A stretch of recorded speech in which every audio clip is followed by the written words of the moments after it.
बिस्मिल्लाहिर्रहमानिर्रहीम। अस्सलाम वालेकुम नाज़रीन, मेरा नाम चौधरी गुलाम हुसैन है और आप देख रहे हैं प्रोग्राम जायज़ा विद गुलाम हुसैन।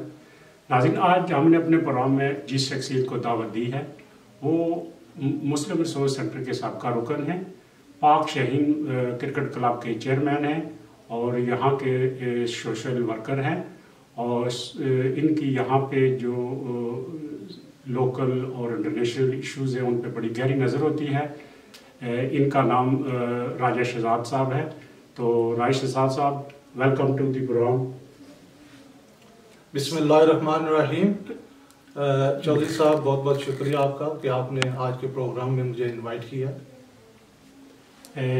राजा साहब, प्रोग्राम का सिलसिला आगे बढ़ाने से पहले मेरा सबसे पहले आपसे क्वेश्चन है कि आप अपने बारे में हमारे नाजरीन को कुछ बताएं।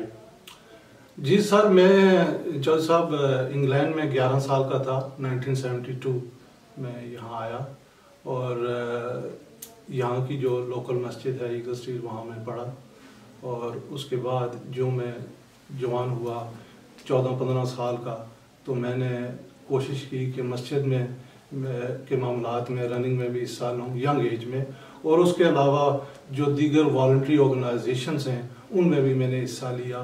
फिर क्रिकेट का सिलसिला शुरू हुआ तो उसमें भी मैंने हिस्सा मतलब बढ़ चढ़ के लिया और मौजूदा मैं जो है ना एक क्लब के साथ जो है ना वाबस्ता हूँ अच्छी पोजीशन में, और कम्युनिटी सेंटर के भी मैं जो मामलात हैं उनके ऊपर में काफ़ी मेरी इन्वॉल्वमेंट है और वॉलंटरी सेक्टर्स में। अच्छा राय साहब, जिस तरह आपने फरमाया कि आप ज़ाहिर काफ़ी टाइम से यहाँ पे रह रहे हैं, इस कम्युनिटी में रह रहे हैं, तो यहाँ पे जो अपनी लोकल कम्युनिटी जो यहाँ पे रह रही है, आपकी नज़र में कम्युनिटीज़ के मेन इश्यूज अभी क्या रिसेंटली क्या है आपकी नज़र में?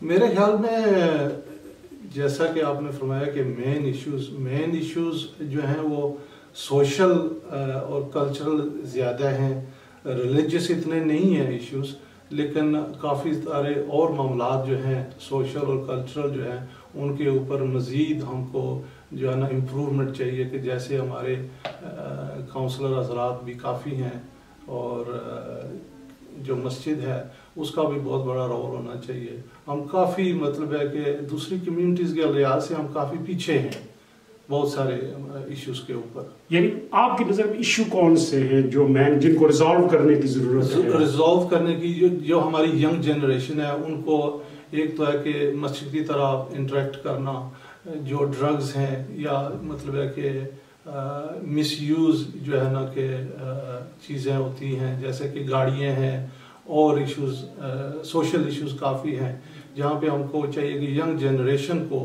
जो है ना हमने जो है ना कि अहमियत देनी है और उनके ऊपर काम करना है कि हम क्या कर सकते हैं उनके ऊपर जो है ना कि इस मसले को एड्रेस करने के लिए हमें चाहिए कि जो है ना कि मस्जिद का, कम्युनिटी सेंटर का और दीगर वॉलंटरी ऑर्गेनाइजेशंस का है कि जो हमारी यंग जनरेशन है वो मसलन पे वो अस्ट्रे जा रही है, यानी कि वो मतलब है उनको सीधे रास्ते पे लाना, उनको गाइड करना है। हमारा मेन इशू ये है, मैं समझता हूँ। अच्छा राय साहब, आप का कम्युनिटी सेंटर जो अभी मुस्लिम रिसोर्स सेंटर है, इस पे भी आपकी काफ़ी इन्वॉल्वमेंट है, आपकी काफ़ी इसमें शेयर है, आप सबका रुकन भी हैं। तो अभी आपके ख्याल में जो कम्युनिटी सेंटर की जो सेटिंग जो इंतज़ामिया है वो जो काम कर रहे हैं, आप उसको कैसे देखते हैं? कम्युनिटी सेंटर की जी, ये जब से 24-25 साल पहले हमको ये कम्युनिटी सेंटर की जगह मिली, इसकी बहुत बड़ी पीछे हिस्ट्री है। इसको हमारी जो है ना 8 साल उससे पहले हमको जद्दोजहद करनी पड़ी कि एक स्टीयरिंग कमेटी की शक्ल में एक कमेटी बनाई गई थी जो कि सारी कम्युनिटीज़ यानी कि इंडिया के मुसलमान, बांग्लादेश के मुसलमान, आज़ाद कश्मीर के और पाकिस्तान के और दीगर कुछ और भी अदर मुस्लिम भी, ये कमेटी जो है स्टीयरिंग कमेटी इसका नाम था। ये 8 साल इनको लगा कि काउंसिल को मतलब है कि सेटिस्फाई करने के लिए कि जी हमें एक मुस्लिम रिसोर्स सेंटर चाहिए, और इसके ऊपर जो है कि अभी माशाल्लाह मेरे वालिद साहब जो पहले चेयरमैन थे उन्होंने भी, और जो कमेटी थी इनिशियली उन्होंने बहुत सारा काम किया जिसमें सेंटर के मैनेजर भी हैं, और मैं समझता हूँ कि एक बहुत बड़ी अचीवमेंट थी।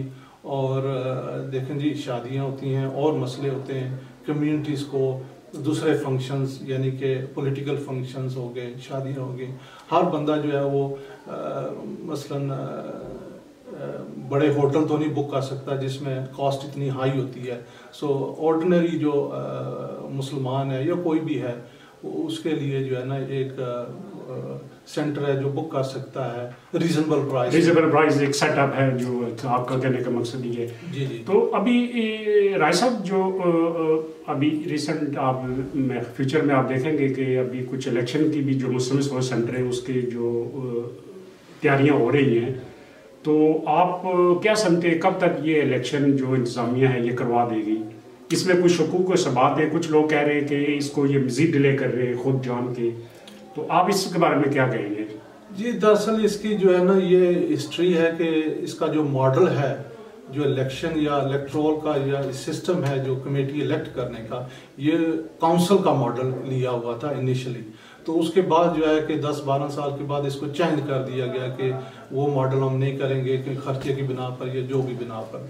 लेकिन मैं समझता हूँ कि इलेक्शन जो है वो टाइम पे होने चाहिए और मज़ीद जो यंगर जनरेशन है उनको पार्टिसिपेशन मिले कि अपनी कम्युनिटी को फर्दर, क्योंकि देखें जी, जिन लोगों ने ये कम्युनिटी सेंटर शुरू किया वो एक पायनियर थे, उन्होंने बेस सेट किया है। आगे जो है कि मज़ीद हमको चाहिए कि इलेक्शन जो है कम्युनिटी सेंटर के ऑन टाइम होने चाहिए, और मज़ीद मैं समझता हूँ कि 5 साल की नहीं 4 साल की मुद्दत होनी चाहिए एक कमेटी के लिए, क्योंकि मैं समझता हूँ 5 साल बहुत मतलब ज़्यादा अरसा है, इसमें 4 साल होना चाहिए। हर 4 साल में नए लोगों को चांस देना चाहिए। तो यार साहब, ये कितने साल बाद ये इलेक्शन कम्युनिटी सेंटर के कराने जा रहे हैं? मेरे ख्याल में, मुझे ये एग्जैक्ट अंदाजा नहीं है, लेकिन 8-10 साल तो हो चुके हैं कि तो ये तो काफी लॉन्ग टाइम हो गया, बल्कि ज्यादा हो गए हैं कि 12 साल भी हो सकते हैं कि ये जो है ना इसका इलेक्शन हुए।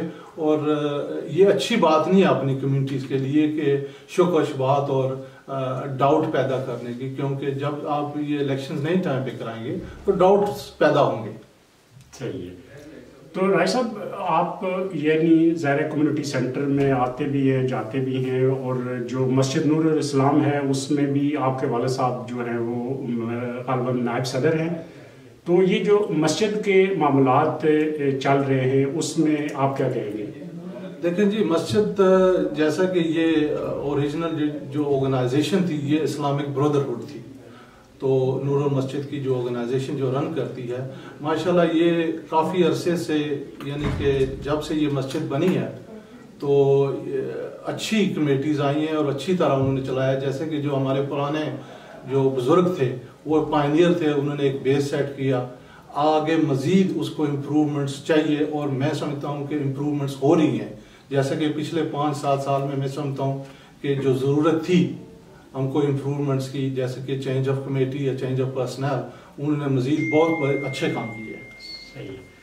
तो राय साहब, जो आप देख रहे हैं कि आप यहाँ पे जो लोकल कम्युनिटी है, स्पेशली क्वेंट्री की, आप क्वेंट्री में अपने टाइम यूके से रह रहे हैं, तो हालिया कई सालों से जो यूरोपियन सिटीज़न का जो बहुत ज़्यादा यानी यहाँ पे आए हैं, उसका अपनी कम्युनिटी पे क्या असर पड़ा है? देखें जी, ये पहले जो हमारे आबादात जो बुजुर्ग यहाँ इस मुल्क में आए थे वो उन्होंने बहुत हार्ड और काम किया, और एक तरफ जो है ना वो पायनियर थे कि उन्होंने इंग्लैंड और बरतानिया को फाइंड किया हमारे लिए। लेकिन जो मौजूदा हालात या जो ये यूरोपियन का मसला है ना, ये मेरे ख्याल में इसके ऊपर कंट्रोल चाहिए था, इसलिए मेरे ख्याल में ये ब्रेक्सिट आया है, क्योंकि ये लॉ एंड ऑर्डर भी सिचुएशन हो गया था यूके के लिए, क्योंकि जो ईस्ट यूरोपियन से ज़्यादातर आ रहे थे उनका कोई रिकॉर्ड या ऑफ रिकॉर्ड, जैसे कि वो दिन में 24 घंटे में आके यहाँ के घूम फिर के चले जाते थे वापस। तो ये बहुत बड़ा मसला लॉ एंड ऑर्डर का भी था, और जैसा कि थोड़ा सा ये जो लॉलेस काम हो गया था, स्पेशली ईस्ट यूरोपियन जो आ रहे थे। अच्छा राय साहब, जो आप क्या समझते हैं कि यूरोप से इनखला की जो हो रहा है, जो ब्रेक्जिट हो रही है, इसके ब्रेक्जिट के बाद जो आप क्या समझते हैं कि जो यूके की इकनॉमी है इस पे क्या असर पड़ेगा? मेरे ख्याल में ब्रेक्जिट जो है वो यूके के लिए बहुत अच्छा है, क्योंकि मैं समझता हूँ कि जो टोटल कंट्रोल था वो ब्रसल से था, और जो आइडेंटिटी है यूके की, जैसे कि पाउंड है, इसमें बहुत प्रेशर था इनको कि जी यूरो आप जो है ना एक करेंसी होनी चाहिए पूरे यूरोप में। लेकिन यूके को इतना बड़ा, थोड़ा सा अर्ली स्टेजेस पे होंगे इनको नुकसानात थोड़े होंगे, लेकिन यूके जो है ना, ग्रेट ब्रिटेन, ये बहुत बड़ा प्लेयर है पूरे वर्ल्ड का। तो इसके बगैर यूरोप, चाहे वो यूरोपियन यूनियन में हो या ना हो, यूरोप सर्वाइव नहीं कर सकता विदाउट यूनाइटेड किंगडम। तो उनको हर हालत डीलिंग करनी पड़ेगी। यानी आपका कहने का मकसद ये है कि यूरोपियन जो 26-27 कंट्रीज हैं, वो उनकी जो इकोनॉमिक है वो, यानी यूरो जो है वो यूके के बगैर सरवाइव नहीं कर सकते। आपका कहने का मकसद यही है? जी हाँ, क्योंकि यूनाइटेड किंगडम जो है ना, ग्रेट ब्रिटेन, ये बहुत बिग प्लेयर है पूरे वर्ल्ड में। तो इनके अलावा मेरे ख्याल में यूनाइटेड स्टेट्स भी और दीगर ममालिक जो है ना पूरे वर्ल्ड में, इनके बगैर नहीं चल सकते। क्योंकि जैसा कि आपको पता है कि एक इनकी अपनी ब्रिटिश कॉमनवेल्थ थी कि सूरज चढ़ने और ढलने की, मतलब है अभी आपको ये दास्तान आपने सुनी है कि इनका जो राज था बहुत वसी था। और सो मैं समझता हूँ कि ग्रेट ब्रिटेन जो है ना कि ये स्टिल ब्रेक्सिट के बाद भी ये बिग प्लेयर रहेगा और इनके लॉसेस कम होंगे। सही है। नाजरीन, प्रोग्राम में छोटी सी ब्रेक, कमर्शियल ब्रेक का वक्त हो गया है। मिलते हैं छोटी सी कमर्शियल ब्रेक के बाद। स्टे विद अस।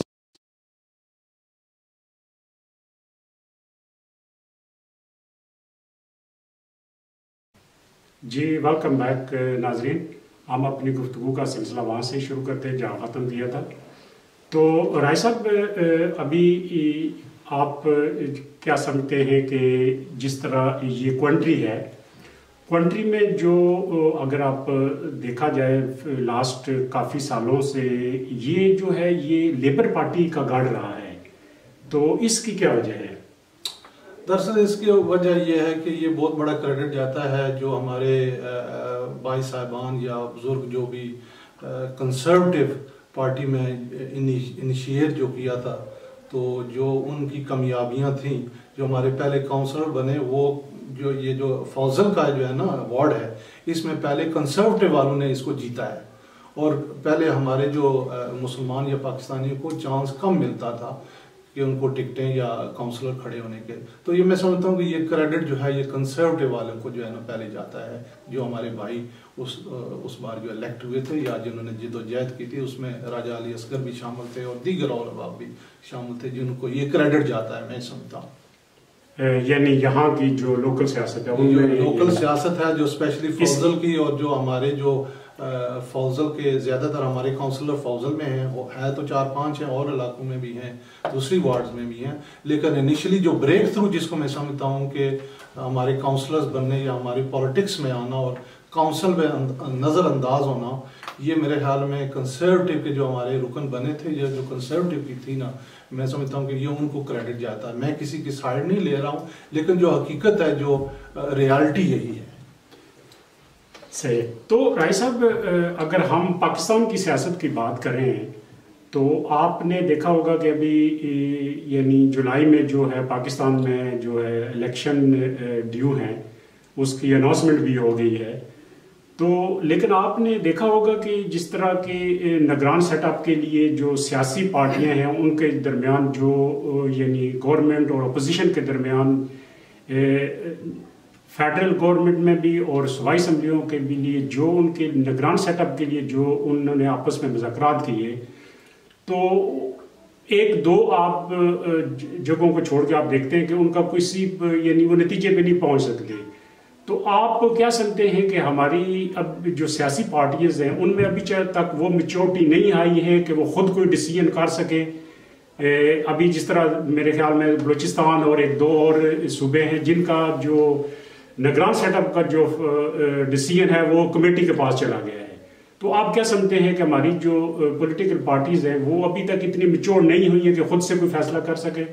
देखें जी चौधरी साहब, ये जो मेन मसला जो कोर इशू है, कोर इशू ये इसलिए बना हुआ है कि हमारे अदारे जो हैं वो स्ट्रॉन्ग नहीं हैं। जैसा कि हमारी जुडिशरी है, हमारे जो है ना कि इलेक्शन कमीशन है, और भी अदारे इसमें हैं, वो स्ट्रॉन्ग नहीं है। तो इसलिए मैं समझता हूँ कि ये हमारा सिस्टम जो सेटअप है ना, ये जो इंटरम गवर्नमेंट 3 महीने क्या नाम, मेरे ख्याल में कहीं भी दुनिया में जो मेजर कंट्रीज है मैंने ये नहीं देखा। इसको कल्चर को चेंज होना चाहिए, और जो भी मतलब है कि हुकूमत प्रेजेंट हो उसी को ही इलेक्शन कराना चाहिए, क्योंकि अगर हुकूमतें नहीं इलेक्शन कराती, इलेक्शन कमीशन कराती है इलेक्शन। सो हुकूमत जो है वो सेम रहनी चाहिए। मैं समझता हूँ कि इस कल्चर को चेंज होना चाहिए, क्योंकि हमको मैच्योरिटी शो करना चाहिए। तो मैं समझता हूँ कि पार्लियामेंट में बहुत बहुत अच्छे पॉलिटिशियंस हैं और अच्छे लीडरान हैं, लेकिन क्योंकि अदारे कमज़ोर हैं, इसलिए हम जो है ना कि हर चीज़ को दूसरे नज़र से देखते हैं कि हम हर चीज़ खरीद सकते हैं या बार्गेनिंग कर सकते हैं। ये एक जो कल्चर है, इसलिए इसमें हम डूबे हुए हैं, हमको इससे निकलना चाहिए। लेकिन मेरा क्वेश्चन ये है राय साहब आपसे कि जो सियासी पार्टियां हैं वो तो अदालत का, चलो ठीक है मुझे समझ आ गया, हमारे ज़ाहिर हम अभी ज़ाहिर इतने हमारे जो अदारे हैं वो इतने स्ट्रॉन्ग नहीं हैं। मैं सियासी पार्टियों की पुख्तगी की बात कर रहा हूं, जो अभी अदालत तो उनको नहीं रोकती है कि आप फैसला आपस में ना करें। ये तो सियासी पार्टियों का ये नहीं काम है कि वो मैच्योरिटी दिखाएं और वो अपने प्लेटफॉर्म पे ही निगरान सेटअप का यानी वो डिसीजन करें। मैं उनकी जो अंदर मैच्योरिटी है सियासी पार्टियों के अंदर, उसका क्वेश्चन आपसे पूछ रहा हूं कि उनके अंदर आप क्या समझते हैं कि मैच्योरिटी अभी तक नहीं है। ये अदारे तो ज़ाहिर है हम इतने स्ट्रॉन्ग नहीं है, ये तो आपने अभी हालिया जो फैसले हुए हैं उनमें भी आपने देखा है। देखिए चौधरी साहब, आप से मैं टोटली एग्रीमेंट करता हूँ, क्योंकि जो पॉलिटिकल पार्टीज़ हैं वो मैच्योर नहीं हैं, उनमें जो है डेमोक्रेटिक सिस्टम नहीं है। जो सिस्टम्स आ रहा है जाहिर है कि ये एक दिन में या एक साल में नहीं चेंज होगा। ये मैं कह सकता हूँ कि चाहे कोई भी जैसे कोई हुकूमत भी आ जाए, जो पाकिस्तान का कल्चरल सिस्टम जो इस वक्त चल रहा है 40 साल से, वो 5-10 साल में नहीं चेंज हो सकेगा। लेकिन हर पार्टीज़ को और हर लीडर्स को चाहिए कि पाकिस्तान पहले होना चाहिए, फर्स्ट होना चाहिए, क्योंकि हमें इस चीज़ के ऊपर ज़्यादा इख्तलाफात नहीं करने चाहिए, क्योंकि अंदरूनी और बैरूनी जो ख़तरात हैं हम मज़ीद उनको चांस दे रहे हैं कि जो है ना कि हमारे के ऊपर हैवी हो जाए।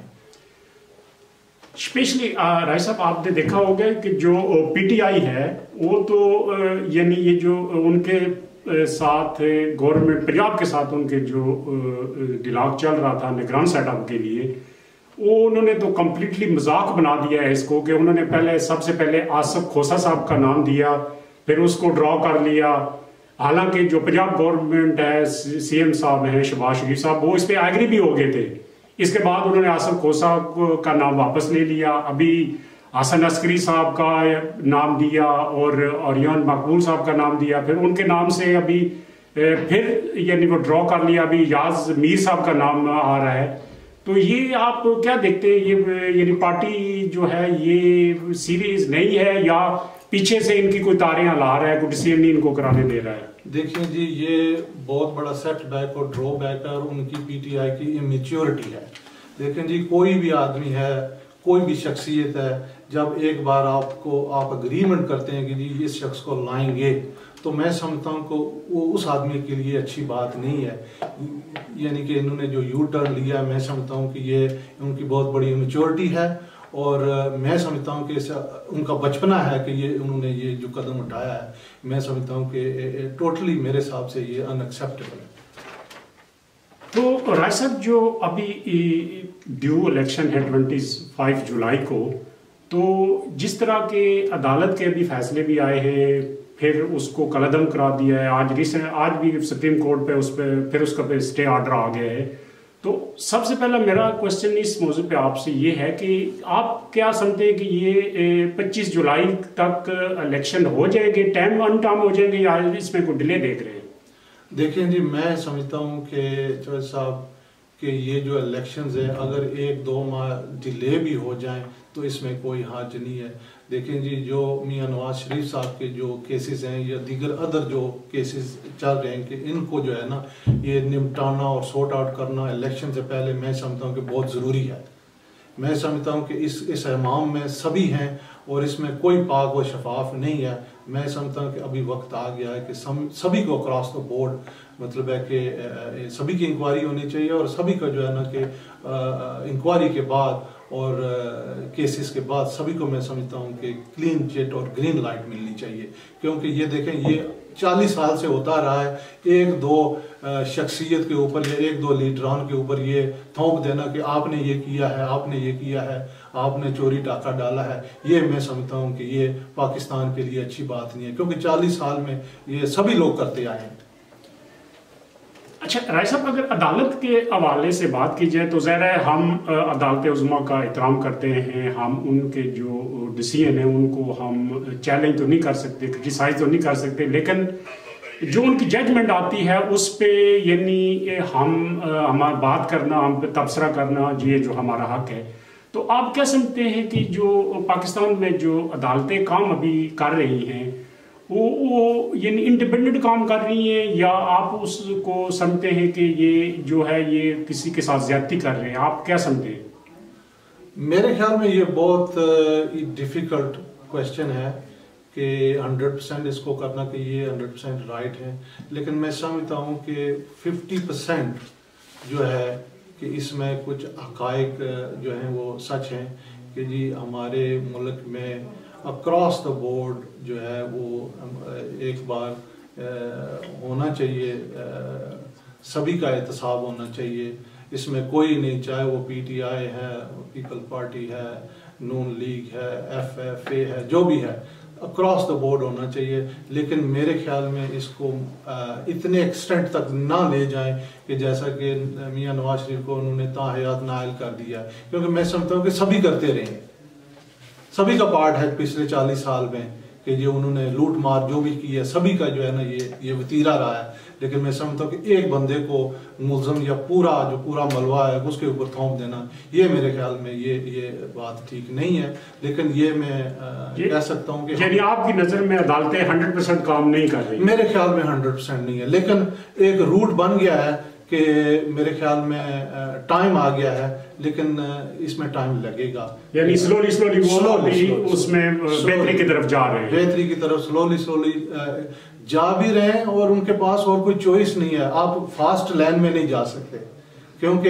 ये बहुत बड़ा देखे ना, हमारी 21 करोड़ आबादी है, इसके ऊपर हो सकता है 5, 10 हज़ार 20 हज़ार पॉलिटिशियंस हैं जो भी हैं, लेकिन इसके ऊपर जो अदालत है वो क्विकली या फास्ट लाइन में नहीं जा सकती। आहिस्ता आहिस्ता इस प्रोसेस को जो है ना बेहतर होगा। इस इलेक्शन से थोड़ा करें, अगले इलेक्शन से पहले भी थोड़ा करें, मजीद इसमें मेरे ख्याल में 10 साल तो लगेंगे।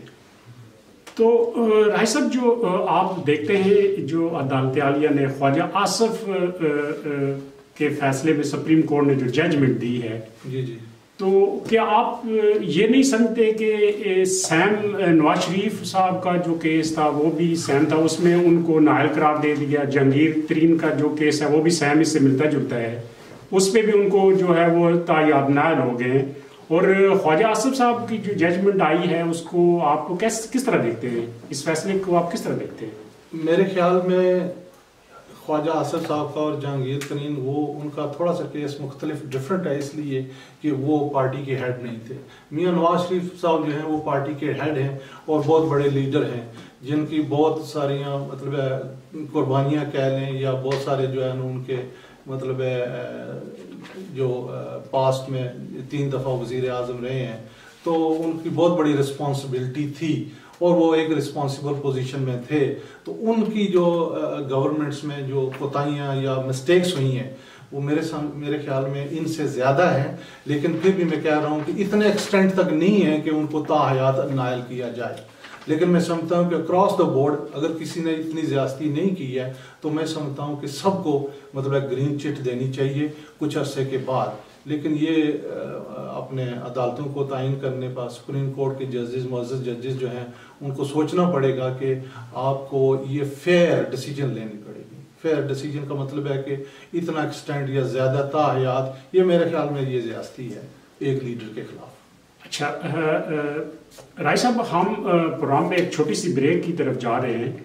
ब्रेक में जाने से पहले मैं आपकी तरफ एक सवाल छोड़ के जा रहा हूँ। प्रोग्राम से हम जब ब्रेक से बाद वापस आएंगे तो हम इस पे डिस्कस करेंगे जो पार्लियामेंट ने 62(1)(f) इलेक्शन एक्ट जो असम्बली से पास करवाया था, अभी जो नाफिज अमल भी है, तो इसमें आप क्या समझते हैं कि इसके तहत जो इलेक्शन होने जा रहे हैं, ये आप देख लिए अभी जो फॉर्म भी उन्होंने कोई इलेक्शन का उसमें चेंजिंग की है, तो इसको आप किस तरह देखते हैं कि ये राइट है, या जो 2013 के जो इलेक्शन हुए थे उसमें जो नॉर्मली जो मुशर्रफ का कानून बनाया हुआ था वो वाला ठीक था, ये जो इलेक्शन एक्ट जो 62(1)(f) जो हालिया पार्लियामेंट से एक्सेप्ट किया है, या ये ज्यादा बेहतर है? और हम से वापस आएंगे तो इस पे डिस्कस करें। मिलते हैं छोटी सी ब्रेक के बाद।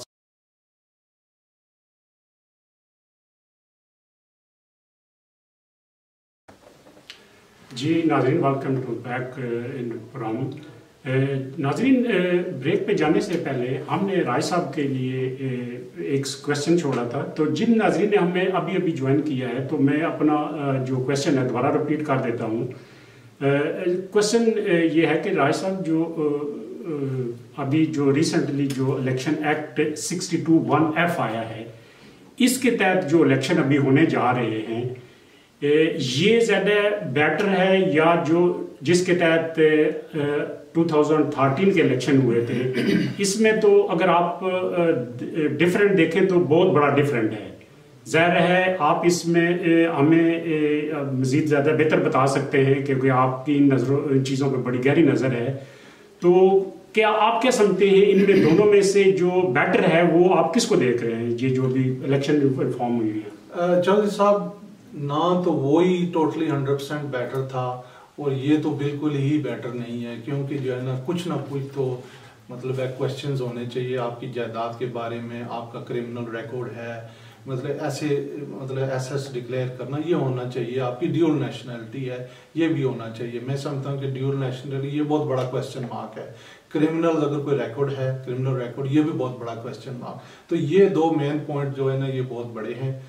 छोटे मोटे जैसे कि हो गया किसी ने बिल नहीं दिए, ये मेरे ख्याल में इरेलीवेंट है। उसके मजीद इनको चाहिए था कि उसके ऊपर जो है ना उसको फाइन ट्यून करें, लेकिन हमने फाइन ट्यून नहीं किया, हमने टोटल निकाल दिया। तो मेरे ख्याल में इसके ऊपर मैं टोटली जो है ना ये तो इन्होंने बेड़ागर्क कर दिया, ये नहीं होना चाहिए था।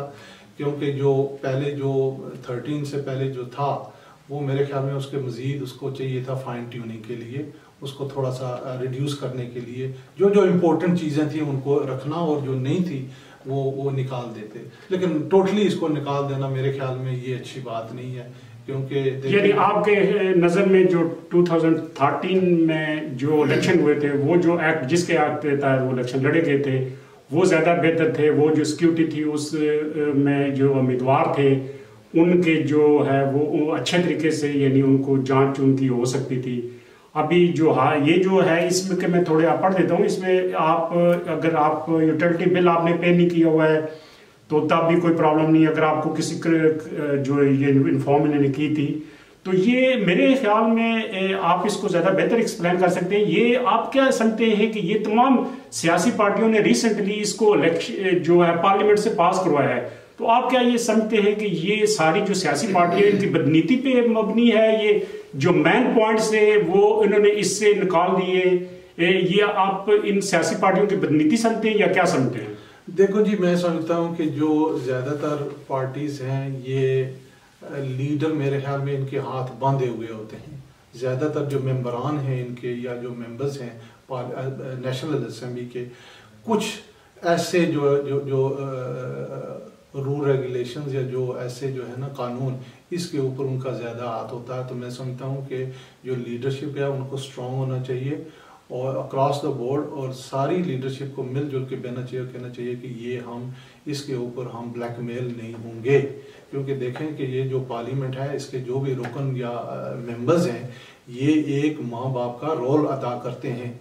आप रूल्स सेट करते हैं। देखें, अगर आप खुद जो है वो मतलब है कि सजा याफ्ता या आपने जो है ना चोरी या जो भी क्रिमिनल एक्ट्स किए हैं, अगर आप जो है डिसीजन मेकर या लॉ मेकर आप इसमें मुलव्वस हैं या आपकी हिस्ट्री है, तो ये कौम के लिए मतलब है कि कितना अच्छा हो सकता है। मैं समझता हूँ कि ये टोटली जो इन्होंने चेंजेस किए हैं कि ज़ीरो, ये मेरे ख्याल में अच्छा नहीं है। अच्छा राय साहब, जो अभी ज़रा इलेक्शन तो करीब ही आ गए हैं, तो आप ये जो गवर्नमेंट अभी गई है मुस्लिम लीग नून की या चारों सूबाई असम्बली की हुकूमतों की बात की जाए, तो आप क्या समझते हैं कि इनकी जो कारकर्दगी या 5 साल कारकर्दगी, इसको आप किस तरह देखते हैं? देखें जी, जैसे मैंने पहले भी अर्ज़ किया है चौधरी साहब कि हमारी 40 साल हिस्ट्री में काफ़ी सारे हमारी कोताहियाँ हैं, अदारे स्ट्रॉन्ग नहीं हुए, ये सारे मामलात, यानी कि मैं इसको कहता हूँ कि काफ़ी सारी इम्प्रूवमेंट्स हुई हैं, क्योंकि जैसे कि ये जो मॉडर्न टेक्नोलॉजी है इसके ऊपर भी काम हुआ है, जैसे कि मेट्रो पंजाब में, रोड वर्क्स, मोटरवे, सभी बहुत सारे अच्छे काम हुए हैं, लेकिन मज़ीद इसके ऊपर इम्प्रूवमेंट चाहिए। जैसे कि हमारा रिसेंटली बलूचिस्तान का सूबे से जो हमारे इलेक्ट हुए हैं संजरानी साहब, सेनेट के चेयरमैन, मैं समझता हूँ कि ये बड़ी अच्छी खुशाइन बात है, लेकिन मज़ीद हमको चाहिए कि क्रॉस द बोर्ड इस्लामाबाद को चाहिए कि सारा, चाहे वो क्वेटा है, कराची है, पेशावर है, लाहौर है, मुल्तान है, ये सारा हमारा पाकिस्तान है, और उसको चाहिए कि रिस्पॉन्सिबिलिटी जो है वो फेडरल गवर्नमेंट की होना चाहिए कि हर सूबे में काम जो है अकॉर्डिंग टू मतलब है रूल रेगुलेशन या कानून के तहत होना चाहिए। मज़ीद इम्प्रूवमेंट्स की ज़रूरत है, क्योंकि मैं समझता हूँ कि हम फास्ट ट्रैक जो है ना करने की ज़रूरत है। यानी जो सूबाई गवर्नमेंट है स्पेशली केपी की, उन्होंने यानी अभी जो तहरीक इंसाफ, सॉरी पीटीआई का जो नारा है तहरीक इंसाफ का कि हम अब मुल्क को नया पाकिस्तान बनाएंगे, पाकिस्तान को नया पाकिस्तान बनाएंगे, तो केपी में उन्होंने 5 साल गवर्नमेंट की है, तो आप उनकी कारकर्दगी को कैसे देखते हैं कि आने वाले इलेक्शन में वो आवाम को वो जो उनका काम है केपी में वो अट्रैक्ट कर सकेगा कि वो उनको उनकी तरफ वोट अपना यानी कास्ट करें? देखें जी, ये एक समझ लें कि औदो की ये 18-20 साल से पार्टी चल रही है, लेकिन मैं समझता हूँ कि ये एक नई पार्टी है, इनको पहली दफ़ा चांस मिला है कि एक सूबे में हुकूमत करने का। लेकिन मैं समझता हूँ कि जो इन्होंने वादे जो किए थे, तकरीबन मेरे ख्याल में 40% या 35% इन्होंने डिलीवर किया है। मज़ीद ये कर सकते थे, 100% तो नहीं, लेकिन इनका 60 to 65% जो है वो मैं समझता हूँ कि थोड़ा सा इनका शॉर्टफॉल है, क्योंकि जो इन्होंने काफ़ी सारी इंप्रूवमेंट्स की हैं, जैसे कि हेल्थ सेक्टर में की हैं, और भी एनवायरनमेंट में भी ट्रीज लगाए हैं, और दूसरे जो पुलिस का बेहतर मतलब पुलिस में रिफॉर्म वगैरह बेहतर की हैं, लेकिन मजीद ये और कर सकते थे, लेकिन इन्होंने मतलब जो भी वजूहत हैं इन्होंने नहीं किए, लेकिन मैं समझता हूँ कि इनको करने चाहिए थे। अगर 60 to 70% हो जाता तो मैं समझता हूँ इनकी बड़ी अच्छी कारकर्दगी थी, लेकिन मैं समझता हूँ कि इनकी कारकर्दगी 50% मेरे साथ में बेहतर थी पहले हुकूमत। अच्छा राय साहब, जो अभी आने वाला इलेक्शन है, इस इलेक्शन में आप किस पार्टी को यानी विन होता देख रहे हैं? यानी उनके पास इतना मंशूर भी है, काम भी उन्होंने इतना किया हुआ है कि वो अगली गवर्नमेंट वो बना लेंगे। हालांकि यानी जो मुस्लिम लीग नून है, आज जिस तरह आपने कहा है, उसने मोटरवे बनाई, इन्होंने तहरीक इंसाफ ने वहाँ पे ट्री लगाए, और जो उनके हेल्थ का जो डिपार्टमेंट है उसमें उन्होंने काम किया है। तो आप फ्यूचर इलेक्शन में किस पार्टी को यानी विन होते देख रहे हैं? देखें जी, जैसे तो ये ट्रेंड चल रही है कि जो जितने भी MNAs हैं या MPAs हैं जो छोड़कर जो है ना धड़ाधड़ जा रहे हैं तहरीक इंसाफ में, इसमें कोई गारंटी नहीं है कि ये जो PTI गवर्नमेंट बना लेगी या जीत जाएंगे। ऐसे बाजार लगता है कि ट्रेंड जो है जो हवा का रुख है उनकी तरफ जा रहा है, लेकिन मैं समझता हूँ कि स्टिल वो नई पार्टी है, और मेरे ख्याल में इमेच्योर मेरे हिसाब से काफ़ी इम्प्रूवमेंट्स की हैं उन्होंने ये 5 साल में हुकूमत करके अपने KP में, लेकिन मैं इससे समझता हूँ कि वो इम्प्रूवमेंट और कर सकते हैं। लेकिन आप पार्टी किसको यानी हुकूमत बनाते देख रहे हैं, या आपके ख्याल में मखलूत गवर्नमेंट बनने जा रही है? मैं समझता हूँ कि इस तरफ जो है ना कि अगर PTI मेजॉरिटी के अमकानात हैं जैसे कि लग रहा है, लेकिन मैं समझता हूँ कि हो सकता है कि कोalition गवर्नमेंट की तरफ यानी कि 2 पार्टीज हुकूमत बनाएं, यानी कि जैसे कि ट्रेंड चल रहा है कि नून लीग को आइसोलेट किया जाए, ये एक मेरे साल में क्वेश्चन मार्क है कि ये जो क्वेश्चन मार्क है ये नहीं होना चाहिए, क्योंकि उन्होंने भी पास्ट में बड़े अच्छे काम किए हैं और बहुत एक्सपीरियंस पार्टी है, उनके पास अच्छे MNAs हैं जो और MPAs हैं जो मतलब है अच्छे पॉलिटिशियंस हैं जो काम कर सकते हैं। लेकिन बाजार लगता है कि PTI वो अगर लेगी मेजॉरिटी तो बहुत सी स्लिम मेजॉरिटी होगी, वो ज्यादा मखलूत गवर्नमेंट होगी। और राय साहब जो आने वाला इलेक्शन है उसमें आप जो खलाई मखलूक है उसका यानी क्या रोल्स आप देख रहे हैं? देखें जी, हर या कंप्लीटली इंडिपेंडेंट इलेक्शन होंगे जिसके बारे में नवाज शरीफ साहब ने भी काफी दफा कहा है और पार्टियों ने भी कहा है? देखें जी, ये बहुत बड़ी रिजर्वेशन और क्वेश्चन मार्क है कि आया कि जी इंडिपेंडेंट या शफाफ इलेक्शन होंगे। मैं नहीं समझता कि टोटल 100%। हाँ, इम्प्रूवमेंट हम देख रहा हूँ कि मैं जो है ना इम्प्रूवमेंट्स हैं, लेकिन उसमें total 100% I don't think so. अच्छा राय साहब, मेरा क्वेश्चन आपसे ये है कि आप क्या समझते हैं कि जिस तरह आपने पहले भी फरमाया है कि नवाज शरीफ साहब के नाअहल होने के बाद क्या आप ये नहीं समझते हैं कि मुल्क में लीडरशिप का जो है टॉप की जो लीडर है उसमें उसका बुरहान नजर आ रहा है? यानी बेनजीर साहबा जो है वो शहीद हो गई, अभी नवाज शरीफ जो है वो ये नहीं उनको तायारनाल करार दे दिया है। तो आप क्या समझते हैं इसमें पाकिस्तान में टॉप लीडरशिप की जो है वो बुरहान पैदा नहीं हो गया है? नहीं, मैं आपसे ये डिसएग्री करता हूँ चौधरी साहब के जैसा कि कोई भी पाकिस्तान पहले है, कोई लीडरशिप, कोई ऑर्गेनाइजेशन, पॉलिटिकल पार्टी या लीडर पाकिस्तान से बढ़कर नहीं है। तो माशाल्लाह जैसे आइंदा जो पहले से भी नए नए लीडर आते रहे हैं, इंशाल्लाह नए लीडर आएंगे, लेकिन मैं समझता हूँ कि एक मतलब एक्सपीरियंस लीडर को मतलब है उसको आउट करना ये भी कोई अच्छी बात नहीं है। जी राय साहब, तो आप यहाँ पे जो पाक शहीन क्रिकेट क्लब है उसके चेयरमैन भी हैं और काफ़ी टाइम से आप इसको रन कर रहे हैं, तो आप प्लीज़ आप ये जो आपका ये क्रिकेट क्लब है इसके बारे में हमारे नाज़रीन को बताइएगा। जी, पाक शहीन क्रिकेट क्लब ये जो है हम काफ़ी इसकी हिस्ट्री है। 1975 में ये इसकी स्टार्टिंग और शुरुआत फाउंडेड हुआ था, जिसमें हमारे जो काफ़ी सारे सीनियर, मैं तो छोटा था, 15 साल मेरी उम्र थी 75 में, तो ये पार्क में खेलते थे जो भी हमारे सीनियर थे। तो इन्होंने एक क्रिकेट क्लब बनाया, पाक शहीन क्रिकेट क्लब, जिसका मैं फाउंडर मेंबर हूँ एज ए 15 ईयर ओल्ड।